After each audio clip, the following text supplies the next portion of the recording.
नमस्ते।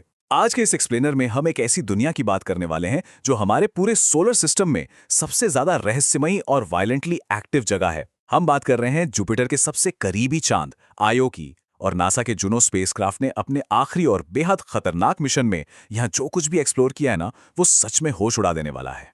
जरा सोचिए, एक ऐसी दुनिया जहां की जमीन बिल्कुल ठोस पत्थर की बनी है, लेकिन क्या हो अगर वो ठोस जमीन हर कुछ घंटों में समंदर की लहरों की तरह लिटरली 100 मीटर ऊपर उठे और फिर नीचे गिर जाए। जी हां, 100 मीटर। आयो पर बिल्कुल ऐसा ही होता है। और ये कोई पानी की लहरें नहीं है, सॉलिड पत्थर की टाइड्स हैं। है ना बिल्कुल दिमाग घुमा देने वाली बात। Section 1 the strangest moon. तो चलिए इसमें डीप डाइव करते हैं। जुपिटर के पास इस वक्त 115 चांद मौजूद हैं, लेकिन आयो इन सब में बिल्कुल अलग है। एकदम बड़ा पैराडॉक्स। अब इस कंपैरिजन को ही देख लीजिए।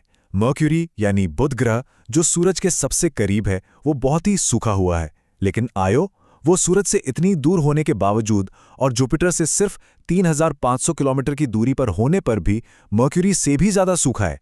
असल में यह पूरे सोलर सिस्टम की सबसे सूखी जगह है। पानी की एक बूंद तक नहीं है यहाँ। अब लॉजिक तो ये कहता है कि सूरज से इतनी दूर इस जगह को एक जमी हुई बंजर दुनिया होना चाहिए, लेकिन इसके बिल्कुल उलट आयो पर 400 से भी ज्यादा एक्टिव ज्वालामुखी यानी वॉल्केनोज हैं। इतनी ठंडी और बिना पानी वाली जगह पर इतने सारे उबलते हुए वॉल्केनोज होना ये अपने आप में एक बहुत बड़ा रहस्य है।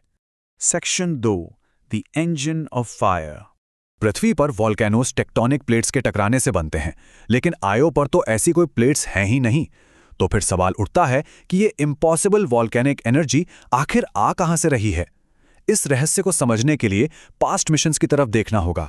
1979 में वॉयेजर 1 ने पहली बार वहां 9 वॉल्केनोज को फटते हुए देखा।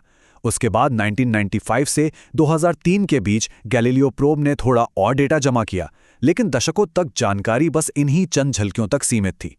फिर एंट्री होती है नासा के जूनो स्पेसक्राफ्ट की। 2023 और 2024 के आखिर में जूनो आयो के बेहद करीब से गुजरा, सिर्फ 1500 किलोमीटर की दूरी से। समझ लीजिए ये करीब करीब दिल्ली से बैंगलोर तक का ही रास्ता है। और इतने करीब से जूनो ने जो रिवील किया, उसने पूरी साइंटिफिक कम्युनिटी को हैरान कर दिया। इस पूरी एक्टिविटी के पीछे का मेन रीजन है tidal heating.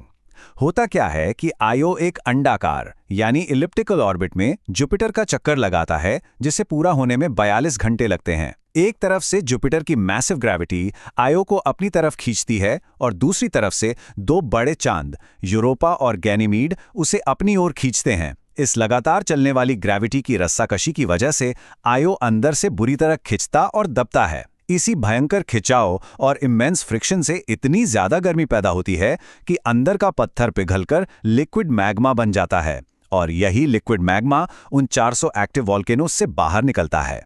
Section 3 zoonoses shocking discoveries. अब जैसे जैसे जूनो ने अपने क्लोजेस्ट फ्लाईबाइज से डेटा भेजना शुरू किया, साइंटिस्ट्स का कंफ्यूजन और ज्यादा बढ़ने लगा। ये ऑब्जर्वेशंस बिल्कुल अनप्रेसिडेंटेड थे। पहले लगता था कि वॉल्केनो सिर्फ इक्वेटर पर हैं, लेकिन जूनो ने बताया कि नॉर्थ और साउथ पोल्स पर भी एक्टिव वॉल्केनोज मौजूद हैं। इसके अलावा वहां 100 से 150 बेहद नुकीले पहाड़ मिले, जिन्हें स्टीपल माउंटेन्स कहा गया। इनकी एवरेज हाइट 6 किलोमीटर है, और वहां का सबसे विशाल पहाड़ बुसॉल मॉन्टेस वो 17.5 किलोमीटर ऊंचा है, यानी माउंट एवरेस्ट से दुगने से भी ज्यादा लंबा। और ध्यान देने वाली बात यह है कि ये इतने विशाल पहाड़ किसी रेंज में नहीं हैं, बल्कि बिल्कुल अकेले आइसोलेटेड खड़े हैं।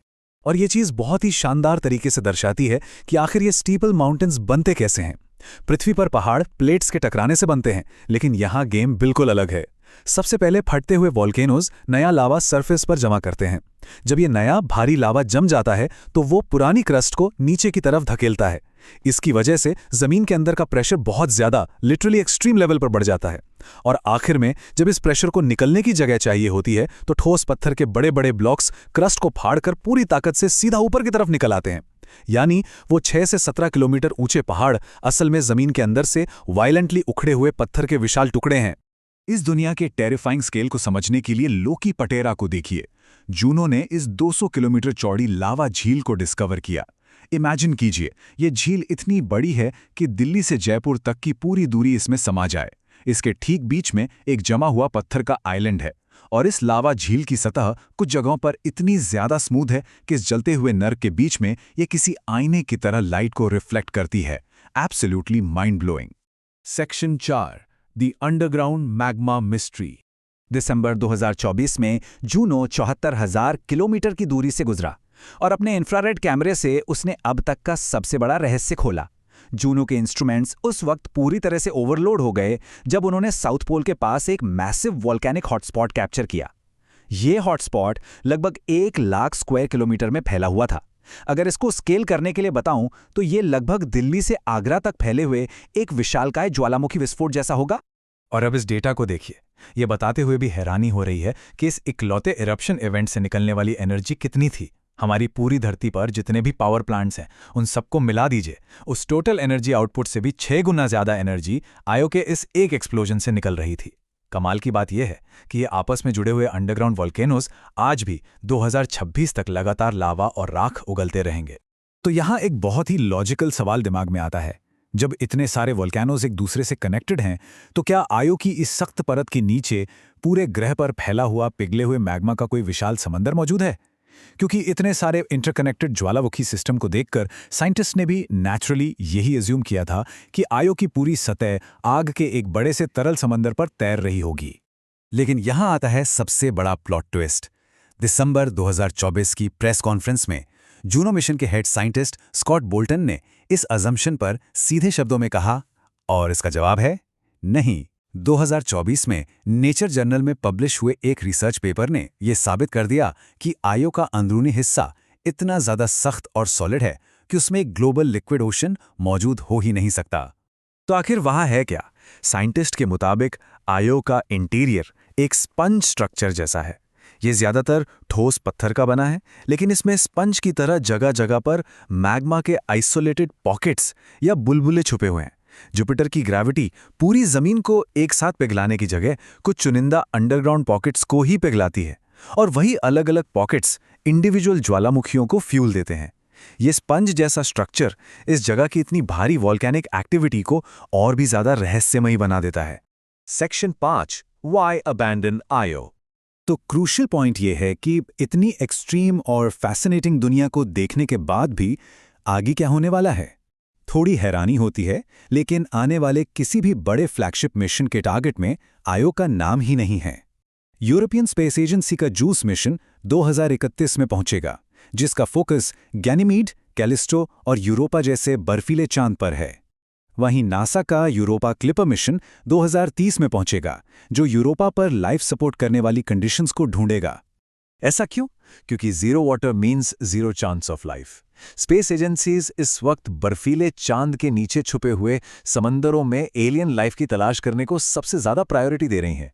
चूंकि आयो पूरे सोलर सिस्टम की सबसे सूखी जगह है, वहां पानी ना के बराबर है, इसलिए जीवन की कोई उम्मीद नहीं है। और इसी वजह से इस आग से धधकती और शानदार दुनिया को एक्सप्लोरेशन की इस रेस में पीछे छोड़ा जा रहा है। इस एक्सप्लेनर को हम एक बहुत ही विचारणीय सवाल के साथ खत्म करेंगे। इंसान आने वाले समय में पानी और लाइफ की तलाश में सोलर सिस्टम की इस सबसे ज्यादा वायलेंटली एक्टिव दुनिया के पास से बस आगे निकल जाएगा। लेकिन आयो की उस स्पंज जैसी गहराई में अभी और कितने खौफनाक और आग से धधकते रहस्य छुपे हुए हैं, जो शायद हमेशा के लिए अनसुलझे ही रह जाएंगे। सोचने वाली बात है ना? आज के लिए बस इतना ही। उम्मीद है इस एक्सप्लेनर को देखकर आयो की इस एक्सट्रीम दुनिया ने सभी को हैरान कर दिया होगा।